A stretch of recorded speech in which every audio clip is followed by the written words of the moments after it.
All right, so move on to the final segment. We're going to pivot over here to the world of baseball, and I'll be sharing my thoughts on the World Baseball Classic tournament, starting off with the championship game that took place last night between Valenzuela and the United States. It was Valenzuela that defeated Team USA by a score of 3-2 to win the World Baseball Classic tournament. Not only that, but that was Valenzuela's first WBC championship in the country's history. So big night for Valenzuela in the sport of baseball last night. But Valenzuela clearly wanted it more, defeating Team USA by a score of 3-2 last night in the World Baseball Classic Championship game.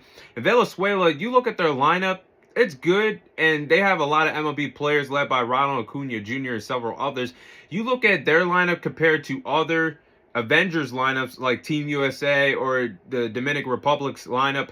The thing about Venezuela is they don't have the flashy home running ability like those two other countries that I mentioned, but they're good enough to get on base and good enough to earn runs, and that's why they won the World Baseball Classic Championship tournament this year. And the pitching has been overall good throughout the whole entire tournament over the last couple weeks. And Venezuela, the pitching was awesome last night in their victory against Team USA. They held Team USA to 2 to 3 hits for 9 total innings. We're talking about some of the best hitters on the planet today in the sport. They were halted offensively, I should say, hitting the baseball and trying to get a groove. And the only hope that Team USA really had hitting the baseball was Bryce Harper in the bottom of the 8th inning, where he hit that home run that tied up the game in the bottom of the 8th inning. Other than that, we had no offensive juice, and everybody was allergic to hitting the baseball in the lineup in the championship game.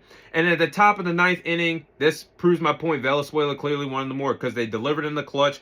The clutch play by Suarez, this is the biggest Venezuela baseball play in the country's history, because he hit the double and brought in the RBI, the clutch RBI, to get Venezuela up 3-2 in the top of the 9th inning. They deserved it. They outplayed us. They hit better offensively. They pitched better. They delivered in the 9th inning, something that Team USA could not do.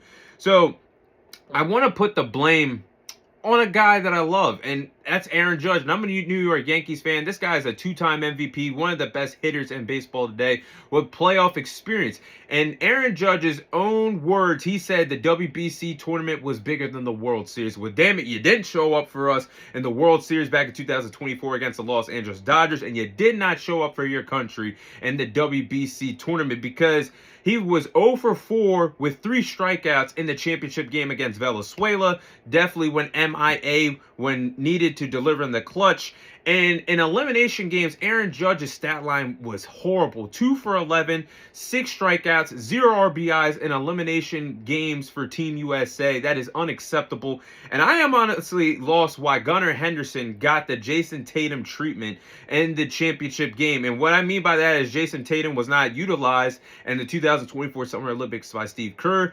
Gunnar Henderson was not utilized by Team USA in the championship game, because we could have used him. He was 6 for 14 in this tournament with 2 home runs and a double in the WBC and his WBC run this year. All because Venezuela's pitcher was a lefty. That's the reason why you left Gunnar Henderson out of the lineup and you brought in Alex Bregman. Don't get me wrong, Alex Bregman is a phenomenal player, but I'm going with the hot hand that can deliver. I would have put Gunnar Henderson in the lineup over Alex Bregman, and he could have been useful over Alex Bregman or Will Smith in the lineup. But you brought him in to pinch hit towards the end of the game. It was too little too late in the 9th inning. You should have brought him in to pinch hit, possibly for someone that was allergic to hitting the baseball like Aaron Judge. And I'm a New York Yankees fan giving praise to a Baltimore Orioles player, but that's just the truth of it. But Venezuela, you got to give them credit. They really wanted this. And there was times over the years where they came close, but they finally put it all together in the WBC in the WBC tournament this year. They went on one hell of a run. In their pool play, they were 3-1. And in the clutch, in elimination games, when the tournament really began, they defeated the reigning defending champions of Japan. Remember, they defeated Team USA 3-2 in the 2023 World Baseball Classic Championship game. So they defeated Otani and several others that Japan had, and they defeated the red-hot Italy team in the semifinals, and they defeated Team USA to bring the championship gold back home to their country of Venezuela. And once again, Team USA was once again one swing short of winning the World Baseball Classic Championship Tournament. Because we lost three runs to 2 to Japan in 2023, like I just said, and we lost by the same score last night to Venezuela. In our own backyard in the States, in Miami, Florida. And we have not won a World Baseball Classic Championship Tournament since 2017. That's 9 years ago. And I'm not going to cuss, but I was a senior in high school at the time. So it's been a long time since Team USA has won this tournament. And that's why I think baseball is actually a great sport, because you got several players in the MLB that aren't Americans. Like, they range from Dominican Republic, Japan, Venezuela. That's why this is an international sport that it's just not Americans. It's just America's favorite pastime. But there is so much international flavor around the league that makes the league special. Why it's one of the biggest sports in the world today. So this is why the WBC tournament is not only fun for baseball fans, it's something for baseball fans to look forward to every 3 years, because the tournament always delivers. And you honestly never know what country is going to win it. Did anybody really have Venezuela winning it in their bingo cards? I don't think so. I think that all the attention was directed towards Team USA, the Dominican Republic, or Japan, to repeat. But there's something I also want to bring up too. I honestly have to think for Team USA, if they had one of the best pitchers in baseball and Tarik Skubal, that would have never left. He would have been very useful and probably would have got the start in the championship game against Venezuela. Because we used Paul in the semifinals against Dominican Republic. And I'll get to him in a few moments. But Tarik Skubal left Team USA, and he could have been so useful, guys. Like, this was one of the best pitchers in the league, but he left the WBC tournament to focus on spring training with the Detroit Tigers, and he is in a contract year. We know how valuable of a pitcher he is, and we know how much money he could be worth by the MLB offseason in the winter. So he was focusing on the in-season preparation to get ready for the Detroit Tigers. He went back, and in some sense, at a business standpoint, I don't blame him, because why jeopardize your health in a contract year when you could be getting ready to get the biggest paycheck of your career this winter, whether it's the Tigers or somebody else? Why risk it in the WBC tournament? But here's my counter argument to that. Why even join Team USA in the first place? Why even be a part of the roster and then back out before the real heat happened? So I can understand it from a business standpoint, but as an American, I'm kind of pissed off with Tarik Skubal, because we could have used him when it mattered most in the clutch, especially against Venezuela. Quick thoughts on the other things that stood out to me during the tournament this year. Team USA versus the Dominican Republic. That was honestly my favorite game of the WBC tournament this year. That was a semifinal matchup where if we won, which we did, we would have played the winner of Venezuela versus Italy, which we did, and we lost to Venezuela. But this was my favorite game of the tournament, guys. It was the Avengers lineup of both sides of Team USA and the Dominican Republic. And Paul Skeens, one of the best pitchers in the league for the Pittsburgh Pirates, was on the mound against the DR's powerful Avengers lineup. And still to this day, I cannot believe the San Diego Padres whiffed on their opportunity to win a World Series when they had Juan Soto, Fernando Tatis Jr., and Manny Machado all a part of the roster. They never sniffed a World Series title in San Diego. That's still bizarre and crazy to me.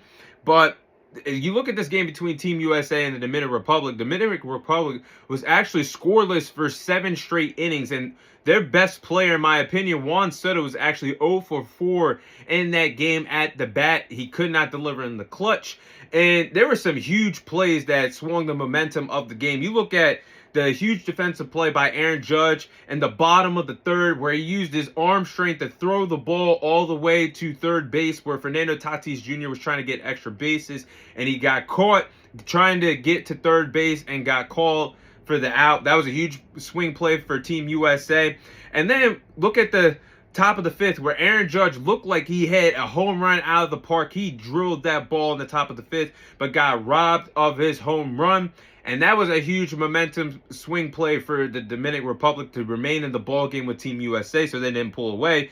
But I know what ruined this game for some baseball fans is the questionable call in the bottom of the 9th with the full pitch count, where it looked like the final strike was a little low in the zone. And I agree with that. But as an American, I will be biased, and I was happy that it was a call to strike, because if it was a ball four, he gets walked, and then Fernando Tatis Jr. comes up the bat, and then they're resetting their whole lineup, so it's 1 through 9 again.